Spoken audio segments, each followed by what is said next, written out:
우리의 인생이 어떻게 복된 삶을 살 수 있을까? 오늘 네 번째입니다. 천대까지 복을 누리라 라는 제목으로 오늘 함께 말씀을 나누도록 합니다. 오늘 6절의 말씀을 보니까 말씀을 사랑하고 말씀을 실천하고 살아가면 천대까지 복을 임하게 하겠다 말씀해 주셨습니다. 여러분, 한 세대를 한 30년 정도로 생각합니다. 일반적으로 30년을 한 세대로 생각하는데 천대면 몇 년이 되죠? 천대면 3만 년, 3만 년, 그죠? 천대면 3만 년입니다. 예, 3만 년의 복을 주시겠다. 그러면 이 복이 산술적인 계산의 복은 아니라는 것을 알 수가 있습니다. 그렇죠? 숫자로 계산해 가지고 하나님께서 3만 년 동안 하나님 우리에게 복을 주신다라는 말씀이 아니라 하나님의 말씀을 사랑하고 말씀을 지키고 살아가면 영원토록 하나님 주시는 복을 누리고 살겠다라고 하는 말씀이라는 것을 알 수가 있습니다. 그래서 오늘 우리가 천대까지 누리는 복이라고 하는 것은 하나님의 영원한 사랑의 은혜의 복을 누리는 우리 모든 교우들 될 수 있기를 바랍니다. 오늘 말씀은 모세가 시내산에서 십계명을 받았을 때의 말씀이지요. 십계명은 율법의 중심입니다. 핵심이며 또 말씀의 핵심이기도 합니다. 우리 모든 성도들에게 있어서 하나님께서 내려주신 삶의 기준이라 말할 수 있습니다. 헌법과 같은 것이라고 볼 수도 있죠. 우리나라의 질서가 잘 세워지려고 하면 헌법이 필요한 것처럼 하나님의 나라가 건강하게 잘 세워지려고 하면 하나님의 법이라는 것이 필요합니다. 가장 기본적인 것이고 핵심적인 것 바로 이 십계명이라고 말할 수 있습니다. 특별히 이 6절에서 천대까지 복이 임하겠다라고 하는 것은 이 복을 누리고 살아갈 때에, 이 말씀을 누리고 살아갈 때에 우리 영원토록 하나님의 인도하심이 있겠다, 대대로 하나님 복을 받게 해주시겠다라는 말씀입니다. 오늘은 우리 삶에 어떻게 이 복이 임할 수 있는가를 우리가 말씀을 통하여 먼저 이해해 보려고 그럽니다. 5절과 6절 말씀을 보면 제가 한번 5절 읽습니다. 6절은 여러분 같이 읽어주시기 바랍니다. 그들에게 절하지 말며 그들을 섬기지 말라. 나 내 하나님 여호와는 질투하는 하나님인즉 나를 미워하는 자의 죄를 갚되 아버지로부터 아들에게로 3, 4대까지 이르게 하거니와. 6절입니다. 시작. 나를 사랑하고 내 계명을 지키는 자에게는 천대까지 이르게 되겠다. 저주와 축복, 축복과 저주의 갈림길은 하나님과의 관계에 있다, 이 말이 되는 것이죠. 그렇습니다. 우리 인생의 생사화복의 주관자가 하나님에게 있다는 것을 알려줍니다. 여러분, 5절의 말씀에서 분명히 우리에게 저주가 임하는 삶이 있고 6절에서 축복이 임하는 삶이 있는데 그게 다 어디에서 여러분 연결되어지느냐? 말씀에 있는 것이고 하나님과의 관계에 있는 것이다 하고 계속해서 말씀해 주고 있습니다. 어떤 사람은 이 구절을 오해하여서 그냥 산술적으로 계산하거나 혹은 또 이것을 좀 묘하게 해석하고 이해하는 경우들도 있습니다. 예를 들어 조상의 죄 때문에 우리의 삶에 어려움이 있다, 혹은 우리의 복이 있다, 이것에 대한 좀 오해가 생기지 않았으면 좋겠습니다. 자신에게 생기는 모든 인생의 고난들, 내게 임하는 모든 고난은 우리 조상이 지었던 어떤 악한 죄들 때문에 그렇다, 매국을 했다, 큰 우상 숭배에 문제가 있었기 때문이다. 그래서 가게에 흐르는 저주, 저도 이 책을 읽어본 일이 있습니다. 가게에 흐르는 저주를 끊으라라고 하는 책이 있는데요. 물론 그 부분에 이해가 되는 부분도 없는 것은 아닙니다만은, 근데 잘 생각해 보면 신앙은 개개인의 문제입니다. 하나님과 나와의 개개인의 문제입니다. 아무리 조상의 큰 죄를 지었다 할지라도, 아무리 조상이 이런 우상 숭배의 삶을 살아가고 무당의 일을 하고 살았다 할지라도 내가 믿음으로 잘 세워져 있으면 하나님께서 우리의 인생에 복을 허락해 주시는 겁니다. 말씀 한번 읽어볼까요? 로마서 8장 1절과 2절입니다. 같이 읽어봅니다. 시작. 그러므로 이제 그리스도 예수 안에 있는 자에게는 결코 정죄함이 없나니. 2절입니다. 이는 그리스도 예수 안에 있는 생명의 성령의 법이 죄와 사망의 법에서 너를 해방했다. 여러분, 하나님께서 이미 믿음 안에 거하면 우리의 모든 죄의 문제를 해방시켜 주신 줄 믿으시길 바랍니다. 맞습니다. 중요한 것은 하나님과 나와의 관계입니다. 다만 이런 문제는 있을 수 있습니다. 이 부분을 오해하여서 잘못 해석할 수 있다, 그 말입니다. 선조의 좋은 신앙이 후대나 우리 당대에 좋은 영적인 영향력을 받을 수 있는 겁니다. 좋은 영향력을 받을 수 있는 것이죠. 보고 배운 것을 그대로 실천할 수 있는 삶을 살게 되는 것입니다. 그러니 후손의 신앙생활이 선대의 디딤돌 신앙이 되는 겁니다.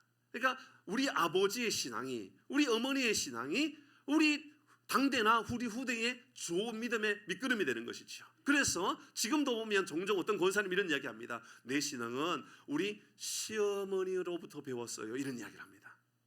시어머니가 나에게 믿음을 잘 가르쳐 주셔서 내가 이런 신앙 잘하고 있습니다 라고 이야기하는 분들이 있습니다. 디딤돌 신앙이 된 것이죠. 그럼 마찬가지입니다. 나도 내가 하나님 앞에 신실하고 믿음의 삶을 살려고 애를 쓰면 디딤돌이 되어서 후대에 그대로 잘 이어져 간다 그 말입니다. 춥지 않죠? 추운가요? 혹시 안에? 좀 꺼주시는 게 좀 좋을 것 같습니다. 아마 한 30분, 한 30분 정도는 충분히 괜찮을 것 같습니다. 히터를 끄고 우리 말씀 함께 좀 나누도록 하죠. 잘 생각해보면 그렇습니다. 반대도 동일하죠. 우리 선대가, 우리 아버지 세대가 믿음에 너무너무 잘 살았으니까 나는 신앙생활 안 해도 하나님 복을 주실 거야. 나는 망나니처럼 살아도 하나님 복을 주실 거야. 그렇지 않다라는 겁니다. 아버지 어머니의 신앙을 유산으로 삼고 잘 물려받는 건 너무 복되지만 그 신앙을 믿고 살아가는 것이 아니라 우리가 믿어야 되는 것은 부모의 신앙이 아니라 하나님이셔야 되는 겁니다. 하나님을 믿고 살아가야 되는 것이지 부모님의 신앙과 부모님의 기도빨을 의지하고 살아가는 것은 굉장히 위험하다고 말입니다. 그러니까 우리는 하나님께 은혜를 구하고 하나님께 도움을 구하면서 하나님 우리가 믿음으로 잘 살아갈 수 있도록 우리 후대에도 하나님 믿음의 삶을 살아갈 수 있도록 은혜를 주십시오. 이렇게 기도하는 것이 중요한 겁니다. 그래서 디딤돌 신앙과 같은 것은 꼭 어쩌면 선대의 모범을 보여주는 신앙이 아닌가, 선대가 보여주는 모범의 신앙이 아닌가 그런 생각을 해보게 됩니다. 그래서 성경에 나오는 선대의 믿음이 후대에 잘 이어가는 복에 대한 여러 가지 말씀이 있는데요. 그 말씀을 잠시 한번 돌아보면 시편 37편 25절의 말씀에 보면 이렇게 말씀합니다. 같이 읽습니다. 시작. 내가 어려서부터 늙기까지 의인의 버림을 당하거나 그의 자손이 걸식함을 보지 못하였도다. 다윗이 한 이야기입니다. 다윗이 하는 이야기가 내가 어려서부터 늙을 때까지 의인의 버림을 당하거나 그의 자손이 믿음의 삶을 살아가는 그들이 거지로 살아가는 일을 본 일이 없다. 여러분 이것은 영향력에 대한 이야기지 아버지가 대단한 신앙이었기 때문에 아들이 그 복을 다 누린다. 그것은 영향력이 그렇게 은혜로 흘러간다 그 말이죠. 시편 112편 1절에서 3절입니다. 제가 1절 읽어봅니다. 여러분 2절 읽어주십시오.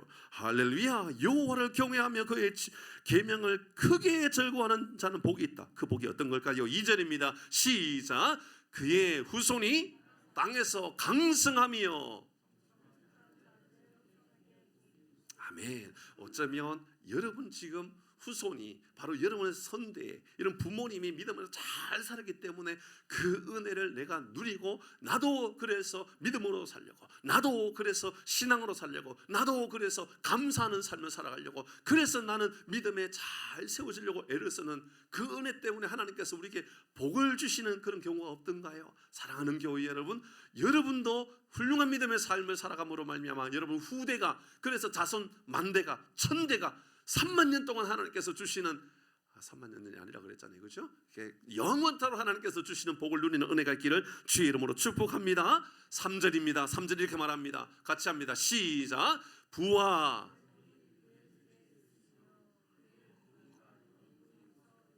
아멘. 부와 재물이 그 집에 있고 그 공의가 영원토록 쓰여 있을 것이다. 잠언 20장 7절입니다. 시작. 온전하게 행하는 자가 의인이라 그의 후손에게 복이 있느니라. 아멘. 자, 그러면 여러분 이 후손이 받는 복, 어떻게 하면 이 후손이 그 복을 누리게 될까요? 그 후손에게 임하게 되는 그 복이 어떻게 임하게 될 것인가? 그것은요 온전한 신앙의 삶에 있는 겁니다. 온전한 신앙, 바른 신앙의 삶을 살아가는 데 있는 겁니다. 자, 그러면 온전한 신앙이 뭘까요? 그것은요 3절에서 이렇게 말합니다. 3절, 오늘 본문의 3절 시작. 너는 나 외에 다른 신들을 내게 두르지 말라. 무슨 말입니까? 신앙의 대상이 분명해야 됩니다. 하나님만 나의 하나님이라고 분명하게 믿고 살아가는 겁니다. 성경은요 유일신을 강조합니다. 오직 성부, 성자, 성령 삼위일체 하나님만 우리의 믿음의 대상이다, 신앙의 대상이라고 가르쳐줍니다. 다른 신은 사탄이라고, 다른 신은 거짓이라고, 다른 신은 귀신이라고 우리에게 알려줍니다. 성경 여러 곳에 하나님의 유일한 하나님이라고 알려주고 있지요. 여러분 이사야서 45장의 말씀에 보면 45장 18절에 하늘을 창조하시니 그는 하나님이시니 그가 땅을 지으시고 그것을 만드셨으며 그것을 견고하게 하시되 혼돈에서 창조하지 아니하시고, 여러분 사람이 거주하게 그것을 지으셨으니 그 다음에 하는 말씀입니다. 그는 하나님인데요 나 외에 다른 이가 없다, 나 외에 하나님이 없다 라고 이야기합니다. 뒤에 이 말씀하는 거 보면 21절에도 말씀해 보면 제일 뒤에요 나 외에 다른 이가 없다. 22절에도 뒤에 부분에 보면요 나 외에 다른 이가 없다. 성경은요 하나님만 참 하나님이다, 하나님만 진짜 하나님이다 계속해서 우리에게 알려주고 있습니다. 그러면 자 이제 우리가 궁금하지 않습니까? 세상 사람들이 이렇게 말하지 않거든요. 세상에 얼마나 많은 종교가 있는데요, 세상에 얼마나 많은 신들을 사람들이 섬기고 살아갑니까? 하나님이 그런데요 여러실 수가 없습니다. 만약 우주 만물을 창조하신 이가 하나님뿐만 아니라 마호메트도 하나님을 창조를 만들었다 그랬고 석가도 천지를 만들었다 그러고 뭐 그러면요 이 우주 만물의 창조의 질서가 혼돈에 빠지게 되는 겁니다. 하나님만 진짜 하나님이시지요. 이 열을 필요도 없지만 열으시면 또 안 되는 겁니다. 마치 인간의 세계에 부모가 하나이어야 되지 않습니까? 이런 어머니가 하나고 아버지가 하나지 않습니까? 이것이 깨어지면 혼돈에 빠집니다. 이분이 어머니인가? 이분도 어머니고 이분도 어머니인가? 그러면 복잡해집니다. 가정이 복잡해집니다. 아버지도 참 아버지 한 분이죠. 예, 오늘 이 시대에 이제 새로운 가정들도 만들어지지만 그래도 진짜 아버지는 한 분 아버지 아닙니까? 아버지가 여러 개 명이면요 복잡해집니다. 가정사가 복잡해집니다. 마치 하나님께서 이 우주 만물의 질서를 온전하게 세우시고자 이렇게 우리에게 말씀해 주신 것 같습니다. 창조하신 하나님, 그 하나님만 진짜 하나님이라고 우리에게 알려주고 있습니다. 예수님께서 우리에게 요한복음 14장 6절의 말씀을 통하여 내가 곧 길이요 진리요, 예수님께서 말씀하십니다. 내가 곧 길이요 진리요 생명이니 나로 말미암지 않고서는 아버지께로 올 자가 없다. 예, 그렇습니다. 영원한 길은 오직 예수님에게 있는 겁니다. 지금도 사람들은 참 하나님을 만나지 못할 때에 어떤 일이 일어납니까? 우상을 섬깁니다. 왜 그럴까요? 예, 인간이요 영적인 존재이기 때문에 그래요. 인간이 영적인 존재이기 때문에 하나님을 만나지 못하면 비슷한 하나님과 같은 존재, 우상을 만드는 겁니다. 그래서 이런 무속에 빠지고 그래서 미신에 빠지는 경우가 얼마나 많았는지 모릅니다. 여러분 연말이고요 이제 다음 주가 되면 신년이 됩니다. 여러분 간곡히 여러분에게 권면하고 부탁드립니다. 토정비결 보지 마세요. 목사가 이런 얘기를 하는 게 참 웃기다고 생각하십니까? 아닙니다. 여러분 예전에 어느 일간지에서 조사를 했더니 역술인의 집을 방문하는 애들 가운데 가장 많은 사람은 불교 사람들, 두 번째는 유교 사람들, 세 번째는 천주교, 네 번째 개신교 교회 다니는 사람들도 한 10%는 안 됩니다만은, 그러니까 그 방문하는 사람들 중에 그래도 개신교인들 중에도 예수 믿는다고 하는 사람들 중에도요 토정 비결을 보고로 가는 사람이 있다 그럽니다. 왜 가느냐? 재미로 간다. 그 재미라도 하면 안 되는 것은 안 되는 겁니다. 인터넷에 여러분 이제는 점수를 하는 것과 관련된 게 굉장히 성황을 이루는 경우들도 얼마나 많이 있는지 모릅니다. 조선일보에 몇 년 전에 한국의 역술인, 무속인이 얼마나 되는가를 조사한 일이 있습니다. 여러분 한국에요 개신교 성직자, 목사, 전도사 몇 명 정도 될 것 같아요? 한 10만 명쯤 됩니다. 10만 명. 많죠. 한국에 목사가 10만 명이 좀 많습니다. 제가 볼 때는 좀 많아요. 무당 혹은 역술인은 우리나라에 몇 명 정도 될 것 같아요? 그렇게 대놓고 대답을 해버리면 어떡해요? 뉴스를 보셨나 봐요. 예, 조선일보에서는 100만 명은 넘는 것 같다라고 이야기했습니다. 100만 명은 일단 넘는다. 왜냐? 등록되어 있는 역술인이라고 등록되어 있는 사람만 40만 명이었습니다. 40만 명. 등록되어지 않는 사람이 훨씬 더 많다라는 겁니다. 그래서 200만 명도 아마 좋게 될 수 있다라는 것은 충분히 공감할 수 있습니다. 왜 그렇게 많을까요? 돈이 되기 때문에 그렇습니다. 엄청나게 많은 사람들이 찾아오기 때문에 그렇습니다. 여러분 이 역술, 그러니까 점을 보는 이 시장의 규모가 우리 한국 사회에 이게 5, 6년 전의 이야기가 아닙니다. 벌써 한 10년 가까이 됐는 이야기인데요. 한국의 역술인들의 경제 규모가 1년에요 4조 원입니다. 4조 원. 어마어마한 거죠. 몇 천억이 아닙니다. 4조 원입니다. 한국의 분위기가 이런 게 얼마나 많은지 모른다는 겁니다. 설문조사한 겁니다. 왜 점을 보느냐? 1위는요 인생사 생활 운세를 보고 싶어서 알아본다. 2위가요 재미로, 3위가 승진 이직 입시 때문이다. 4위가 궁합 연애 때문이다. 5위가 재테크 투자 때문이다. 재테크 투자라면 무당이 부자가 돼야 될 텐데 무자는 부자가 안 되는 것 같아요. 6위는 이사 몇 자리, 7위는 건강 문제 때문이다. 그러면 점을 통해서 얻는 게 뭐냐 이렇게 물었습니다. 그러니까 1위가 마음의 위안을 얻고자 한다. 걱정을 감소시키려고 그런다. 2위가 긍정적인 에너지와 희망을 얻으려고 그런다. 3위가 불확실성 있는 인생을 우리가 조금 어떻게 살아가야 될 것인가 준비하기 위함이다. 4위도 미래를 준비하기 위함이다. 자, 이런 이야기입니다.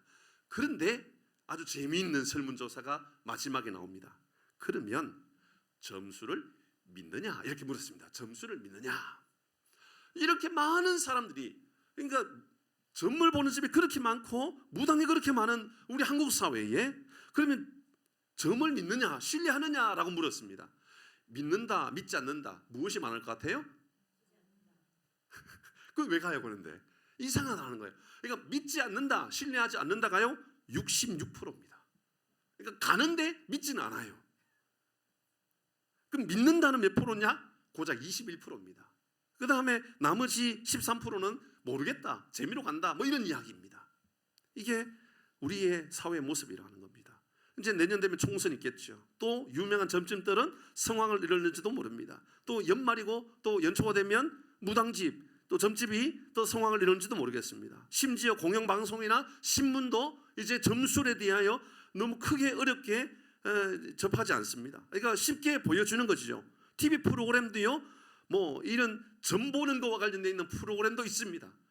재미있는 그런 프로그램을 만들어 보여주기도 합니다. 왜 그럴까요? 다 하나입니다. 돈이 되기 때문에 그렇습니다. 돈이 된다라면 뭐든지 하는데 점 보는 것까지도 다 이용한다 그 말입니다. 여러분 혹시 김혜경 씨라고 하는 분 들어보시는 분 있습니까? 김혜경 씨라고 하는 분은 한 30년 전에 우리 한국 사회에 가장 유명했던 무당이었습니다. 무당이었습니다. 남자 무당이었습니다. 이 사람은 단군교 교주였습니다. 이 사람이 그때 30년 전에 썼는 책 제목이 있는데요. 주여 사탄의 왕관을 벗었나이다. 나오자마자 바로 보고요. 그분이 부산에서 간증 집회하는 일이 있어서 제가 직접 가서 다 들어보았습니다. 혹시나 이상하지 않을까 했는데 아니 다 들어보니까 예수님을 만났구나. 예수님 찾아오셨구나 알게 되었습니다. 그분이 목회하다가 이제 엄청난 우리나라에 웬만한 당신이 이 무당으로 있을 때 우리나라 국회의원 중에 웬만한 유명한 국회의원은 다 왔었다 그러고요. 대통령들도요. 유명한 대통령들이 여러 명이 자기를 만나서 점을 보고 가고 구슬해주고 그렇게 했다 그럽니다. 그게 김혜경 씨입니다. 목사님이죠. 이분이요. 얼마나 우리 사회에 이분이요. 기독교와 큰 이 갈등을 일으키고 살았냐면 자기가 단군교를 만든 이유가 하나였다 그랬습니다. 단군교를 만든 이유는 기독교를 몰살하려고 만들었다 그렇게 이야기했습니다. 기독교를 몰살하기 위하여 단군교를 만들었는데 예수님이 어느 날 자기 집에 찾아오셨답니다. 그리고 당신의 마음 안에 예수를 믿지 않으면 견딜 수 없는 마음을 주셨다라는 거예요. 그리고 예수님을 만나고 변화되어 목사가 되었습니다. 신실하게 목회하다가 은퇴하셨습니다. 그분이 그 책에 이렇게 이야기하고 있습니다. 구슬하고 점을 보고 부적을 쓰는 것은 재미가 아니라 사탄의 지배를 받는 것과 똑같은 것이다. 혹시나 이곳에 계신 분 가운데 몸에 부적을 들고 다니고 거기 계시는 분 계시지 않겠죠? 사탄의 종이 되는 것입니다. 사탄의 종에 빠지는 것입니다. 얼마나 위험한지 모르는 겁니다. 사랑하는 성도 여러분, 우상은요 절대로 우리에게 복을 주지 않습니다. 사탄은 절대로 우리에게 복을 주는 존재가 아닙니다. 도리어 사탄은 우리에게 하나님을 떠나게 만들고요 사탄의 종이 되도록 만들어버리는 존재라는 것을 기억해야 됩니다. 그러니까 우리는 기억해야 됩니다. 우리의 믿음의 대상, 신앙의 대상은 오직 하나님 한 분이다. 유일한 하나님만 우리의 신앙의 대상이다. 두 번째는 그러면 어떻게 하면 이 복, 이 천대의 복을 누릴 수 있을까? 그 복을 누리는 방법은요, 하나님을 섬기는데 잘 섬겨야 됩니다. 바르게 섬겨야 됩니다. 똑바로 섬겨야 됩니다. 4절과 5절 말씀을 제가 읽어봅니다. 4절과 오늘 본문의 4절입니다. 너를 위하여 새긴 우상을 만들지 말고 또 위로 하늘에 있는 것이나 아래로 땅에 있는 것이나 땅 아래 물 속에 있는 것의 모든 형상도 만들지 말며 뭐 하지 말라고요? 만들지 말라라고 이야기합니다. 5절 같이 읽어봅니다. 시작. 그것들에게 절하지 말며 그것들을 섬기지 말라. 나 내 하나님 여호와는 질투하는 하나님인즉 나를 미워하는 자의 죄를 갚되 아버지로부터 아들에게로 3, 4대까지 이르게 하거니와. 종교 혼합주의에 빠지면 안 됩니다. 하나님을 믿는 것처럼 하면서 비슷하게 섬깁니다. 이 이야기가 바로 시내산에서 모세가 십계명을 받을 때 이야기를 했잖아요. 밑에서 뭐 하고 있었죠? 금송아지 만들고 있었습니다. 금송아지를 사람들은 다른 이방의 신 정도로 생각합니다. 근데 잘 생각해 보십시다. 송아지가 주는 의미가 뭐지요? 힘. 소는 힘을 의미합니다. 힘, 능력을 의미합니다. 그러면 금은 무엇을 의미합니까? 순결을 의미합니다. 여러분, 이스라엘 백성들이 생각했던 하나님은요, 금송아지 형상입니다. 뭐냐 하면 능력의 하나님, 힘 있는 하나님, 순결하신 하나님, 거룩하신 하나님. 그러니까 그들이 그게 뭘까 생각해보니까 송아지를 금으로 만들면 된 겁니다. 금송아지를 만든 거죠. 오늘날 그렇게 믿는 사람이 있다라는 거죠. 예를 들어 볼까요? 십자가입니다. 십자가를 목걸이 합니다. 그게 문제는 아닙니다. 근데 십자가를 바라보면서 십자가를 향하여 들고 귀신 들려서 귀신아 물러가라, 귀신아 물러가라. 그게 십자가가 되면 안 되는 겁니다. 우리의 신앙의 대상은 만들어진 십자가가 아니라 십자가에 돌아가신 예수 그리스도, 그분을 믿고 살아가는 것이 우리의 신앙이 됩니다. 여러분, 그렇지 않는다면 그것은 이방신을 섬기는 것과 똑같은 겁니다. 하나님께서 이스라엘 백성들에게 바로 이 금송아지를 만든 것에 대하여 야단을 치는 것과 똑같은 것입니다. 사랑하는 성도 여러분, 하나님 우리가 그것을 만들지 말라라고, 그것을 섬기지 말라고 이야기합니다. 하나의 또 예를 들어 볼까요? 남녀가 연애를 합니다. 남녀가 연애를 하는데 남자가 여자를 너무 좋아합니다. 너무 좋아하면 여러분, 주머니에 사랑하는 애인이니까 여자친구의 사진을 넣어가지고 다닐 수 있잖아요. 그렇죠? 경험이 없어서 대답을 못 하시는 겁니까 혹시? 좋아하고 사랑하면 사진을 넣어가지고 다니는 일이 있었겠죠. 집사님 그렇게 하셨잖아요. 물으려고 그러니까 제가 안 물으려고 그래요.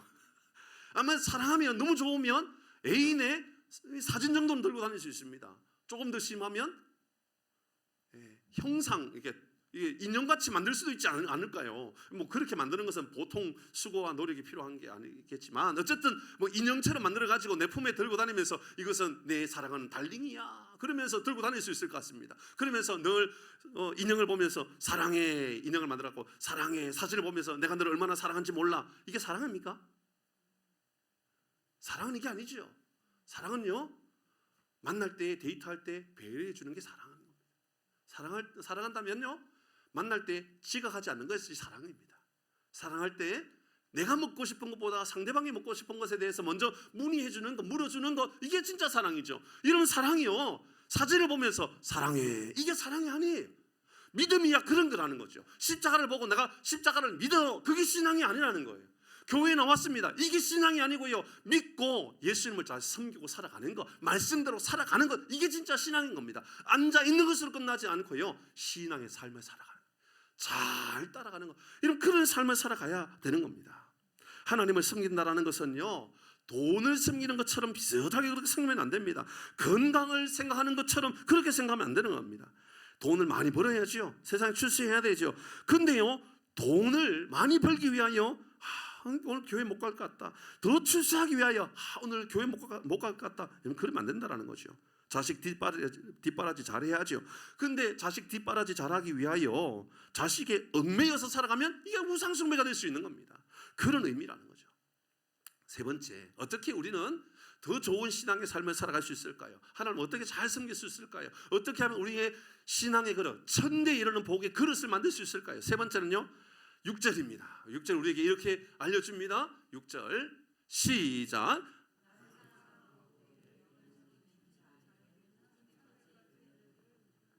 누구에게 천대까지 복이 임한다고 그럽니까? 나를 사랑하고 내 계명을 지키는 자라고 이야기하고 있죠. 그냥 지키는 것이 아닙니다. 나를 사랑하고 지키는 겁니다. 하나님을 사랑한다는 것은 하나님의 말씀을 잘 경청하는 겁니다. 경청한다는 것은 귀로만 듣는 것이 아니라 삶으로 듣는 겁니다. 그러니까 행함으로 듣는 것이죠. 말씀을 이해한다는 말이 아닙니다. 말씀을 깨달았다는 말이 아닙니다. 말씀을 따른다는 말입니다. 말씀대로 행동하고 살아간다 그 말입니다. 여러분 아까 조금 말씀드리면서 제가 뭐 누구의 특정한 인물에 대한 말씀을 드리지 않고 여러분 저희 뒤를 키지 마세요. 저도 뒤에 부끄러운 게 너무 많은 사람입니다.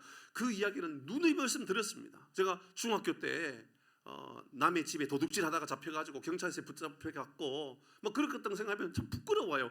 그러나 하나님께서 그것을 나를 완전히 바꾸기 위한 하나님의 시간들이었던 겁니다. 그것으로 인하여 예수를 믿게 했고 그 집이 하필이면 웬 이웃 교회의 안수 집사님의 집이었는지 그 집이 내가 도둑질했던 그 집이 이웃 집의 안수 집사님 그 집이었던 거죠. 그 집 주인이 저에게 했던 한마디, 정식아 너 교회가 예수 믿으면 내가 모든 것 다 용서해 줄게. 예수가 누구길래 예수 믿으면 다 용서를 받을 수 있는가? 교회 갔습니다. 지금 목사가 되었습니다. 그분도 목사님이 되고 저도 목사님이 되고. 하나님께서 우리에게 주시는 말씀은 좋은 신앙이라고 하는 것은 하나님을 사랑한다라고 하는 것은 말씀을 따르고 살아가는 변화된 삶을 말하는 겁니다. 이전처럼 살아가는 것이 아니라 이제 새로운 삶을 살아간다라는 것을 말하는 것이죠. 사랑하면요 계명을 지킨다. 이 말씀은 성경에 너무 많이 나와요.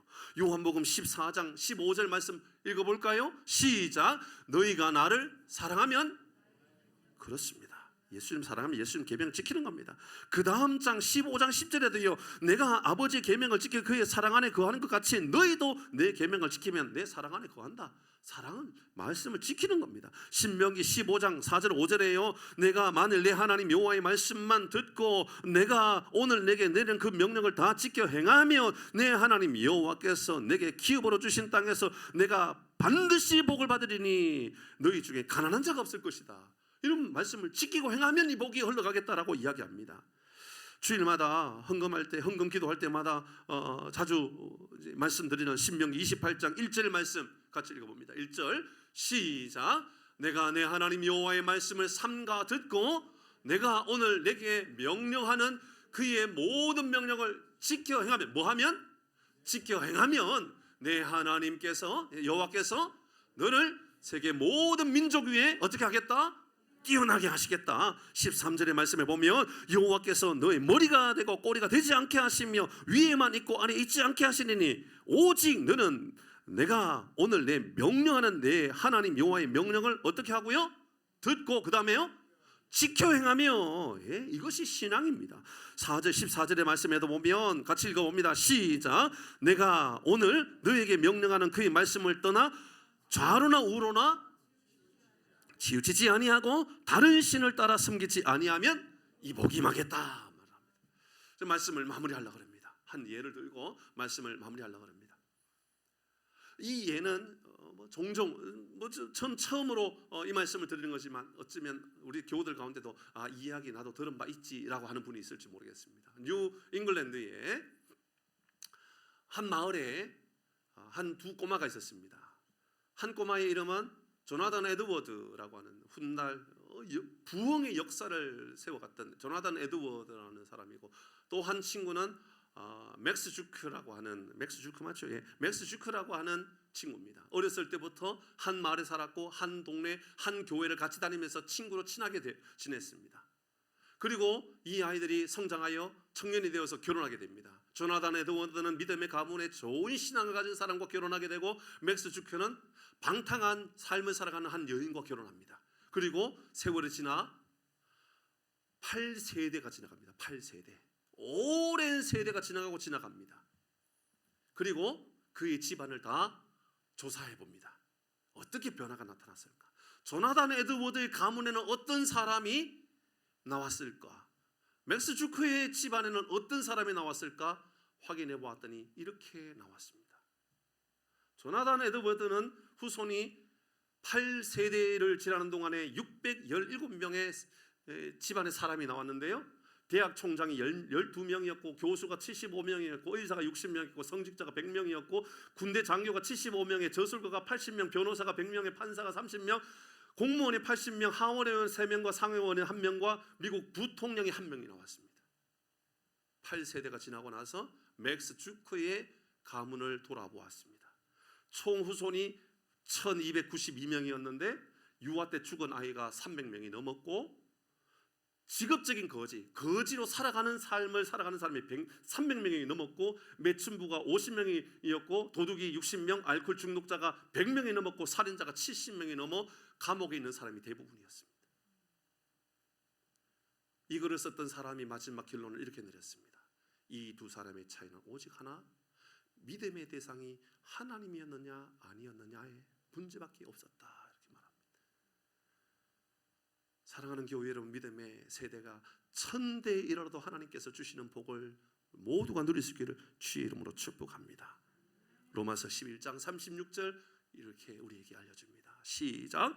이는 만물이 주에게서 나오고 주로 말미암고 주에게로 돌아갑니다. 그에게 영광이 세세에 있을지어다. 모든 역사의 주인이 하나님이십니다. 복의 주인도 하나님이십니다. 하나님께서 우리에게 복을 주시고 은혜를 주시어서 이 은혜를 만세대에 이르러 흘러가게 하는 놀라운 복을 누릴 수 있는 은혜가 우리 가운데 있기를 주의 이름으로 축복합니다. 찬송가 413장 내 평생의